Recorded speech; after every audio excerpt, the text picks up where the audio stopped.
দিন দিন বৈশ্বিক উষ্ণতা বৃদ্ধি পাচ্ছে। চলতি বছর দেশে যে দাবদাহ চলছে, এতে করে এসি আর বিলাসবহুল পণ্য নয়, বরং প্রয়োজনীয় পণ্য হয়ে উঠেছে। জানলে অবাক হবেন, এই এসির আবিষ্কার হয় নিতান্তই কাকতালীয়ভাবে। মানুষের আরামের কথা ভেবে এই এসি আবিষ্কার করা হয়নি। খাবার সংরক্ষণ ও ছাপাখানার তাপমাত্রা নিয়ন্ত্রণের উদ্দেশ্যে মূলত এসি তৈরির পরিকল্পনা করা হয়েছিল। আজকের এই ভিডিওতে আমরা এসির আবিষ্কার সম্পর্কে জানব এবং জানব এসি কিভাবে কাজ করে। আধুনিক এসির জনক হিসেবে আলোচনায় যার নাম সর্বপ্রথম আসে, তিনি হলেন আমেরিকান প্রকৌশলী হ্যাভিল্যান্ড ক্যারিয়ার। 1902 সালে উইলস হ্যাভিল্যান্ড ক্যারিয়ার প্রথম বৈদ্যুতিক এয়ার কন্ডিশনার আবিষ্কার করেন। সেই এসি মূলত শিল্পক্ষেত্রে ব্যবহারের জন্য প্রস্তুত করা হয়েছিল। প্রকৌশলী হ্যাভিল্যান্ড তখন নিউ ইয়র্কের একটি ছাপাখানায় কাজ করতেন। তখন অতিরিক্ত গরমের জন্য প্রিন্টিং মেশিনগুলো চালাতে বেশ সমস্যা হতো। সেখানকার বাতাসের আর্দ্রতা ও তাপমাত্রার কারণে ঠিকঠাক কাজ করা যাচ্ছিল না। হ্যাভিল্যান্ড বুঝে যান, এই সমস্যা থেকে বাঁচতে মেশিনগুলোকে একটি নির্দিষ্ট তাপমাত্রায় রাখতে হবে। মূলত বাতাসের আর্দ্রতা ও তাপমাত্রা নিয়ন্ত্রণের মাধ্যমে ছাপা কাগজের আকার ও কালির যথার্থ ব্যবহার ঠিক রাখতেই শুরুর দিকে এসির নকশা করা হয়েছিল। যেহেতু ফ্রিজ আবিষ্কারের পর থেকেই বিজ্ঞানীদের মধ্যে এসি আবিষ্কারের তাড়না অনুভূত হতে থাকে, সেহেতু হ্যাভিল্যান্ড ফ্রিজের হিমায়িত নীতিমালা ব্যবহার করে কিভাবে ছাপাখানার তাপমাত্রা নিয়ন্ত্রণ করা যায় তা নিয়ে ভাবতে থাকেন। বিভিন্ন পরীক্ষা নিরীক্ষা ও গবেষণার পর এই আবিষ্কারে সফল হন তিনি। ফ্রিজের হিমায়িত ধারণার উপর ভিত্তি করে হ্যাভিল্যান্ডের এসিতে ঠান্ডা পানি কপার কয়েলের মধ্য দিয়ে প্রবাহিত করা হয়। এর ফলে বাতাসে শীতলতা অনুভূত হতো ও ছাপাখানার তাপমাত্রা কিছুটা নিয়ন্ত্রণে আসত। এর ধারাবাহিকতায় হ্যাভিল্যান্ড ও 6 প্রকৌশলী মিলে 1915 সালে বিশ্বের বৃহত্তম এসি প্রস্তুতকারক প্রতিষ্ঠান ক্যারিয়ার ইঞ্জিনিয়ারিং কর্পোরেশন প্রতিষ্ঠা করেন। এই কোম্পানিতে বড় বড় ফ্যাক্টরির জন্য তিনি নিজেই এসি নির্মাণ করতেন। তবে তার এই আবিষ্কারে বেশ কিছু সমস্যা ছিল, কেননা এই এসির আকার এত বড় ছিল যে এটি রাখতে একটি পুরো ঘর লেগে যেত। এজন্য বড় বড় ফ্যাক্টরি ছাড়া নিজের বাসায় এই এসি ব্যবহার করা সম্ভব হতো না। এছাড়াও তখনকার এসিতে ব্যবহৃত হতো অ্যামোনিয়া, প্রোপেন ও মিথেন ক্লোরাইডের মতো বিষাক্ত গ্যাস। ফলে বিষয়টি নিয়ে চিন্তিত ছিলেন অনেকেই। এর সমাধান নিয়ে 1928 সালে এগিয়ে আসেন টমাস মিগলি জুনিয়র। তিনি ফ্রেয়ন আবিষ্কারের মাধ্যমে আবাসিক, শিল্প ও বাণিজ্যিক কাজে মানুষের জন্য নিরাপদ এসি ব্যবহার সহজ করেন। কিন্তু এসির আকার এত বড় হওয়ার কারণে বাসাবাড়িতে এই এসি ব্যবহার করা সম্ভব হতো না। এর সমস্যা দূর করতে বহু গবেষক তাদের গবেষণা চালিয়ে যান। এরপর 1945 সালে রবার্ট শেরম্যান পোর্টেবল এসি আবিষ্কার করেন, যা জানালার পাশে রেখে ব্যবহার করা যেত। এই এসি ঘরের বাতাসকে ফিল্টার করার পাশাপাশি গরমের দিনে ঠান্ডা ঘর এবং ঠান্ডার দিনে ঘরকে গরম রাখতে পারত। 1950 সালের 7 অক্টোবর হ্যাভিল্যান্ড ক্যারিয়ার মারা গেলেও থেমে থাকেনি এসি তৈরির পথ চলা। চলতে থাকে নানা পরীক্ষা নিরীক্ষা ও গবেষণা। 1946 সাল থেকেই বাণিজ্যিকভাবে এসি আবিষ্কারের চাহিদা বাড়তে থাকে। সে বছর 30,000 এসি উৎপাদন করা হয়। 1953 সালে এসি উৎপাদন 10 লাখ ছাড়িয়ে যায়। ধীরে ধীরে এসির সাথে যুক্ত হতে থাকে প্রযুক্তিগত পরিবর্তন। বর্তমানে যুক্তরাষ্ট্রে প্রায় 75% বাড়িতে এয়ার কন্ডিশনার রয়েছে। বাংলাদেশেও বিভিন্ন ব্র্যান্ডের এসিতে কিছুটা কম দাম ও কিস্তি সুবিধা থাকায় বাড়ছে এসি ব্যবহারকারীর সংখ্যা।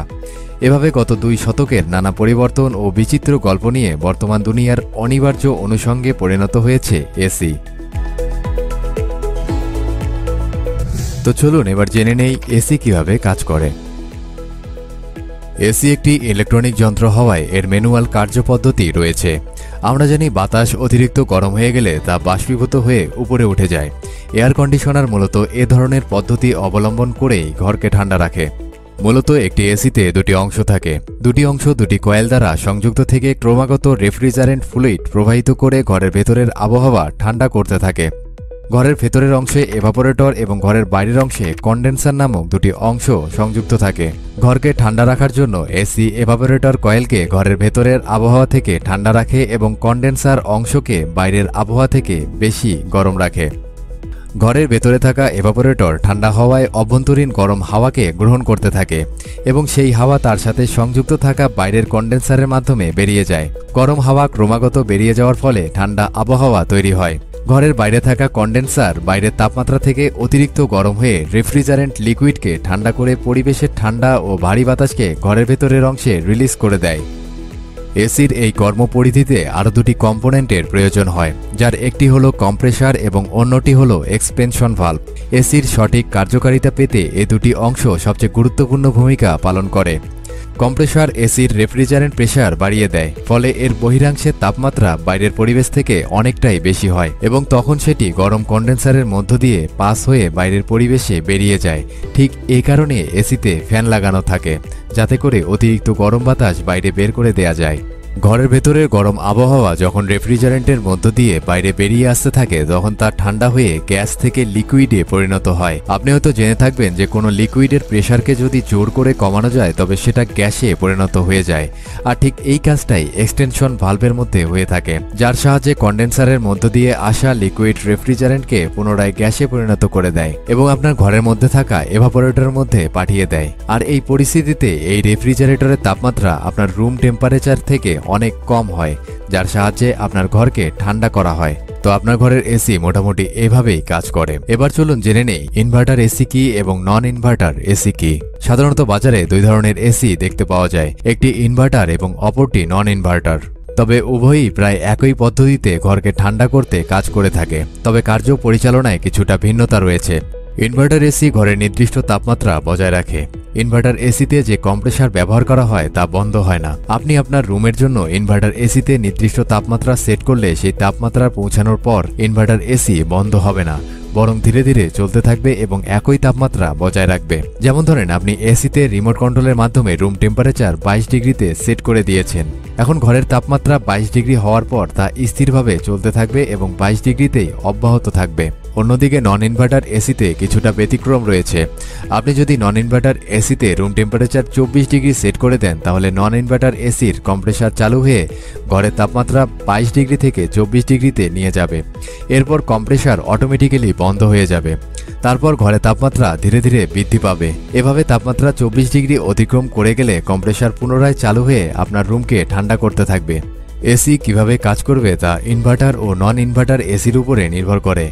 বর্তমানে বেশিরভাগ রেফ্রিজারেটর এবং এসিতে ইনভার্টার টেকনোলজি ব্যবহার করা হচ্ছে।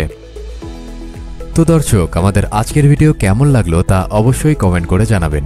সে সাথে এ ধরনের তথ্য নির্ভর ভিডিও পেতে আমাদের চ্যানেলটি সাবস্ক্রাইব করে পাশে থাকা বেল আইকনটি অন করে দিতে পারেন, যেন পরবর্তী ভিডিও আপলোড হওয়া মাত্র সবার আগে আপনার কাছে পৌঁছায়। পরবর্তী ভিডিও দেখার আমন্ত্রণ জানিয়ে আজকের মতো এখানেই বিদায় নিচ্ছি। ধন্যবাদ।